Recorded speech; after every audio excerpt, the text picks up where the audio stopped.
Tonight, Sean Diddy Combs behind bars facing federal charges of sex trafficking and racketeering. The music mogul today pleading not guilty, but the judge denying bail hours after his arrest at a New York hotel. The indictment describing Combs as the head of a criminal empire who abused and coerced women to take part in drug-fueled sex parties with male prostitutes that he often filmed, plus the caches of guns and drugs allegedly seized from his properties.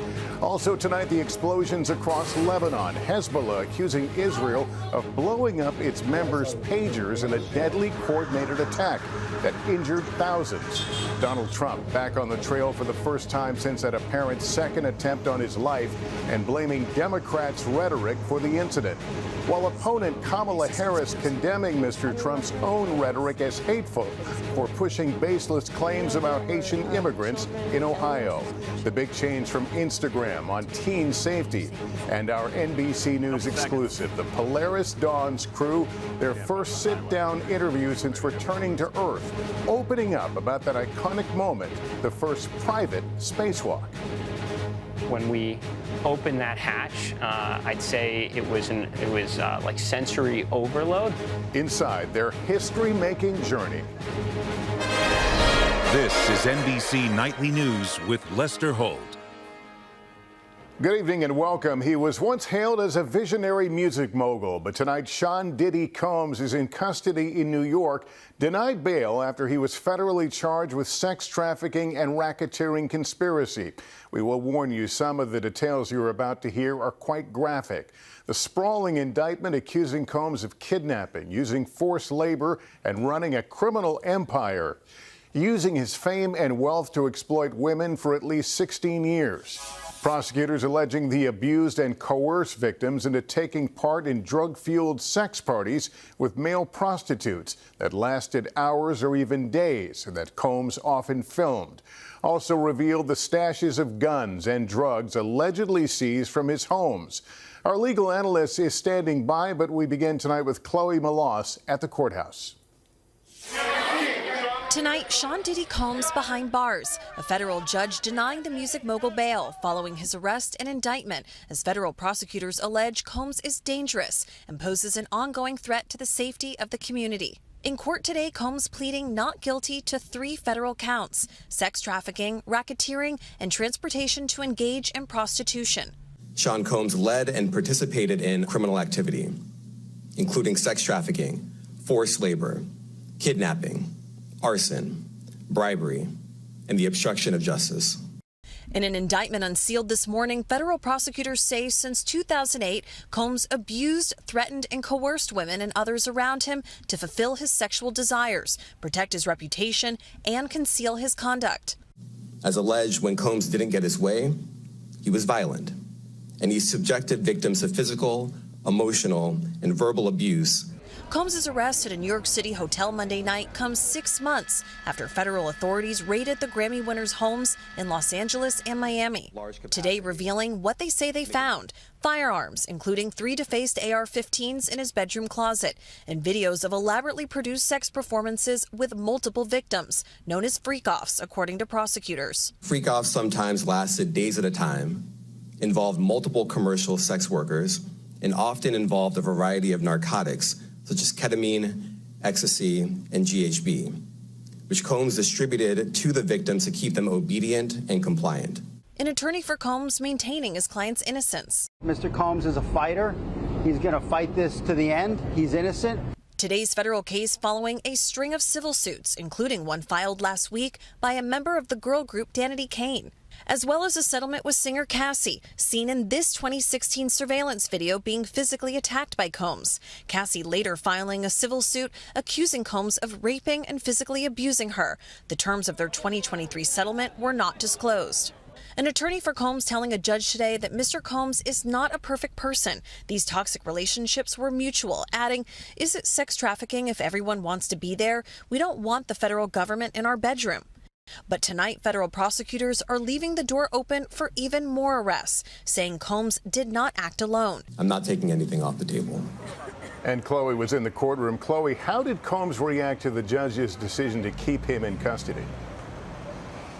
Lester, I was sitting just a few feet away from Combs during his arraignment, and he was completely expressionless as the judge denied him bond, and then he was cooperatively escorted away by U.S. Marshals. His attorney now saying that they plan to appeal this decision as early as tomorrow. Lester? All right, Chloe Malas, thank you. Our senior legal correspondent, Laura Jarrett, is here with us. Let me pick up on that train of thought. What was the judge's reasoning for not giving him bail? Yeah, Combs had offered to put up $50 million as a bond, but it simply did not work, Lester. Prosecutors went in today saying he's a flight risk, a danger to the community, and the judge agreed, finding that she was worried about his substance abuse issues, as alleged by prosecutors, and anger issues. She also described here. Now, we've seen high-profile defendants detained pre-trial before. You think about R. Kelly, you think about Jeffrey Epstein. His attorney says he's going to try to appeal this denial of the bail, but if it doesn't work, he could be denied appeal for a long time here and behind bars for more than a year as this goes to trial, Lester. Okay, Laura, thank you. We'll turn now to another major story. Hezbollah blaming Israel for an unprecedented attack that involved blowing up its members' pagers across Lebanon. As Raf Sanchez reports, it comes amid fears of a wider war in the Middle East. Tonight, explosions like this across Lebanon. As the Hezbollah militant group says, hundreds of pagers belonging to its members detonated simultaneously, calling it a massive coordinated attack and blaming Israel. Look again. The explosion injures the man with the pager, but causes almost no damage around him. Lebanon says almost 3,000 people were wounded, including the Iranian ambassador, and at least 9 killed, among them several children. Iranian-backed Hezbollah uses pagers to avoid Israeli surveillance. Israel tonight refusing to say if it was behind what appears to be an unprecedented intelligence operation. Have you ever seen anything on this scale before? No, I haven't. It really is a remarkable sort of milestone in the pantheon of intelligence security activities. Hours earlier, Israel said it foiled a Hezbollah assassination plot using a landmine. The latest escalation in a conflict many fear is now spiraling towards all-out war.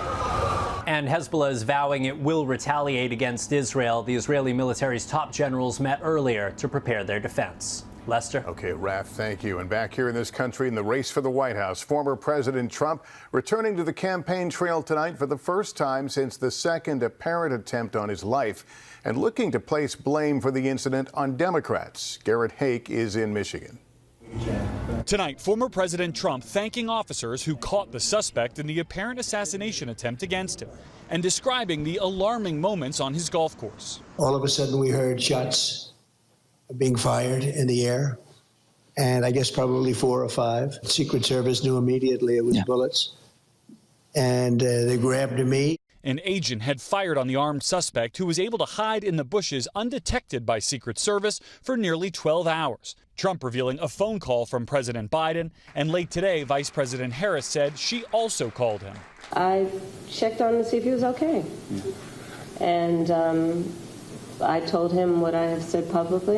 There's no place for political violence. It was not fireworks. It was pop, pop, pop, pop. Steve Witkoff was golfing with Trump and heard the agent fire on the suspect as they stood on the fairway. How quickly does the Secret Service act? 2 seconds, maybe 3. The entire team converged on top of him, except for the snipers. He is the priority, and he is the protectee, and they had him off in 20 seconds. This is the second attempt on Trump's life in 9 weeks. Trump blames Democratic rhetoric against him, and so does his running mate. No one has tried to kill Kamala Harris in the last couple of months, and 2 people now have tried to kill Donald Trump in the last couple of months. I'd say that's pretty strong evidence that the left needs to tone down the rhetoric and needs to cut this crap out. The Trump campaign pointing to comments like these as stoking fear. Donald Trump is an existential threat to our democracy and our most fundamental freedoms. While Democrats argue Trump's rhetoric sparked the January 6th attack and that he's used heated language against them. If we don't win on November 5th, I think our country is going to cease to exist. And Garrett, the former president, about to take the stage now. This will be his first rally since the apparent assassination attempt. That's right, Lester. And this crowd has been chanting, "Fight, fight, fight," Mr. Trump's rallying cry after that first assassination attempt. But unlike then, when he briefly spoke of unity, his campaign is rejecting the premise that he needs to do anything else to lower the rhetorical temperature in this country. Lester? Garrett Hake, thank you. Meantime, Vice President Harris condemning Mr. Trump's own rhetoric as hateful and after he pushed debunked claims about Haitian immigrants in Ohio as she sat down today for a rare interview. We get more from Gabe Gutierrez. Vice President Harris with her first extensive public comments on the false claims being made about Springfield, Ohio. It's a crying shame. I mean, my heart breaks for this community. She says former President Trump and J.D. Vance are amplifying hateful rhetoric that Haitian immigrants are abusing pets, which local officials say is not true. And I think most people in our country, regardless of their race, are starting to see through this nonsense. When you are bestowed with a microphone that is that big, there is a profound responsibility that comes with that. Harris speaking to the National Association of Black Journalists, which held a contentious session with former President Trump in July, where he falsely questioned the vice president's racial identity. I didn't know she was black until a number of years ago when she happened to turn black. Harris also responding to criticism from Republicans that she caused the problems she's now vowing to fix. It's like, Kamala, day one was 1,400 days ago. What the hell have you been doing the whole time? Why don't you stop talking and get to work? As she was pressed, are Americans better off now than they were 4 years ago? We had then a lot of work to do to clean up a mess. As of today, we have created over 16 million new jobs. Is the price of groceries still too high? Yes. Do we have more work to do? Yes. She never directly answered the question yes or no, and also gave an indirect answer when pressed about whether she would continue the Biden administration's policies in Gaza, only saying the war has to end by getting a ceasefire deal done. Lester? All right, Gabe Gutierrez, thank you. In just 60 seconds, Instagram's new teen safety features, do they go far enough? And what was it like to pull off that historic private spacewalk? I'll ask the Polaris Dawn crew exclusively. 2.5 years ago. We're back now with a struggle so many families have over social media, with Instagram's parent company, Meta, rolling out new protections for kids on the app, features with built-in restrictions. But will it work? Savannah Sellers has more. Tonight, Meta rolling out Instagram Teen Accounts, a feature with built-in restrictions for users under 18. Like default private accounts, so teens have to accept new followers, messaging restrictions, and time limits prompting breaks. Meta says users under 16 will need parental permission to opt out of these settings, but enforcing this could be a challenge. We've built new technology to try to identify people who may be misrepresenting their age. How confident are you that you can identify a teen's age properly? This is one of the big challenges for industry. There's no sure-proof way to verify somebody's age. We ask for age when someone joins the platform. We use signals to ask teens to then verify their age. Because if a teen is able to say that they are older than they actually are, they could, in theory, escape all these protections. We anticipate that some of them will try to do that, which is exactly why we've built these mechanisms. This comes as Meta's been hit with several lawsuits alleging the company is harmful to young people. Meta says parents will now have more control. They'll be able to see who their teens are messaging with and even block access to the app. For parents who aren't convinced that this is enough to keep their teens safe, what do you say? Well, we've been consulting with parents for many, many months, and it's our sincere hope that they will find that these answer their biggest concerns, these protections. But we will be taking continual feedback from parents. And Savannah joins me here. What about the dangerous content teens are exposed to on the app? Yeah, Lester, Meta says that these accounts will limit the type of content recommended to teens. Think sexually suggestive or content that deals with self-harm. In some cases, they say they'll hide it altogether. Lester? Savannah Sellers, thank you.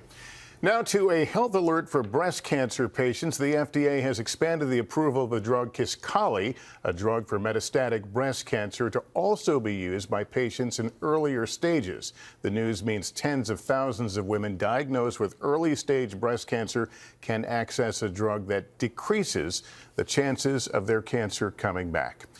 When we come back, my exclusive interview with the crew of Polaris Dawn and what they told me about their history-making spacewalk. We're back now with my exclusive interview with the crew of the historic Polaris Dawn mission. I spoke with the 4 civilian astronauts earlier today in Florida, and they shared what they learned floating more than 800 miles above Earth. The crew of Polaris Dawn brought me along today as they retraced the steps that led up to their historic mission, riding to the launch pad. Oh man, it's good to be back. An elevator ride to a top floor unlike any other, and climbing the steps of the launch tower. Jared Isaacman is the commander of the all-civilian crew. What is it like emotionally to stand here where your most recent mission departed from? This is a very emotional experience. It's an intense experience. It all began here, and to be back at it is, it's very special. They had an ambitious agenda, raising money for St. Jude Children's Research Hospital while conducting 40 research experiments and testing new spacesuits in the first all-civilian spacewalk. When we opened that hatch, I'd say it was like sensory overload, because it's not just the visual stimulus of seeing Earth right in front of you. There are pressure changes, there are big temperature transients, it gets colder. Only Isaacman and SpaceX engineer Sarah Gillis ventured outside the hatch, but pilot Scott Poteet says they were all in it together. There's no airlock on this space capsule, so once the hatch is open, you're all essentially in the vacuum of space. And we all felt these same sensations. What was it like to look back at Earth, and does it make you more reflective? Absolutely. I don't know how it can't. The fact that we had such an intense schedule, there was moments that you would be scanning and you'd catch a glance of the Earth, or a sunrise, the dawn, a sunset, and it's so mesmerizing. Gillis becoming the first person to play the violin in space. For me, it was such a special moment to see a wooden violin floating in a 21st century spacecraft. I think sharing the music of John Williams from the stars, there's no more perfect a message than that. How were the acoustics up there? Really good. Awesome. Really? We had front row seats. The crew using every moment to push forward and learn, including passing through the Van Allen radiation belt. There is a radiation belt that goes around our Earth, and so when we went to this higher altitude, we were getting much closer, really kissing the inner portion of that. And so what that means is that we, as well as our spacecraft, were exposed to higher radiation doses. We were taking all sorts of data to be able to learn more through science and research about the human response to that environment. So you got more than a few X-rays there in terms of exposure. You've still got bandages on your fingers. You're still human guinea pigs at this point. Absolutely. We want to identify some of those challenges associated with long-duration spaceflight. Do you come back now with more questions, more things you want to know in future flights? You know, all of that question answering didn't stop when we splashed down. It is imperative that we learn as much as we can from all of this information to make future astronauts' lives better and enable that future where there are thousands of people living in space. They had a lot to do in just a 5-day mission, but say they ticked off all the items on their checklist. Well, up next, there is good news tonight. We'll introduce you to the family paying the American dream forward to the tune of $5 million. Finally, there is good news tonight about 2 families bound by a history of kindness. Now one of them paying that American dream forward. Here's Steve Patterson. A historical homecoming. Hello. We've been waiting to meet you. At the very heart of the American dream. There used to be a hallway. This small Southern California house, home to just 2 families over the last century. My brother and I both lived in that room. For a long time, it belonged to the Dongs. But before that, the Thompsons, their great-grandchildren, visiting for the first time. It was quite emotional to be in the house. Great-grandfather Gus Thompson was born into slavery, enduring the Jim Crow South for decades before moving west, buying this property with his wife Emma, a pioneer at a time when the state's black population was less than 1%. In 1939, the Thompsons rented the house to the Dongs, one they eventually bought, an act that defied a legacy of exclusionary housing practices, forging a timeless bond between a black and Chinese American family. The Thompsons gave my parents the ability to make the American dream a house and a safe place to live. Now, decades later, the Dongs are passing that dream on. Selling the home and donating $5 million to the Black Resource Center at nearby San Diego State University, all in the name of Gus and Emma Thompson. I think the world is ready for more of the Thompson Dong spirit.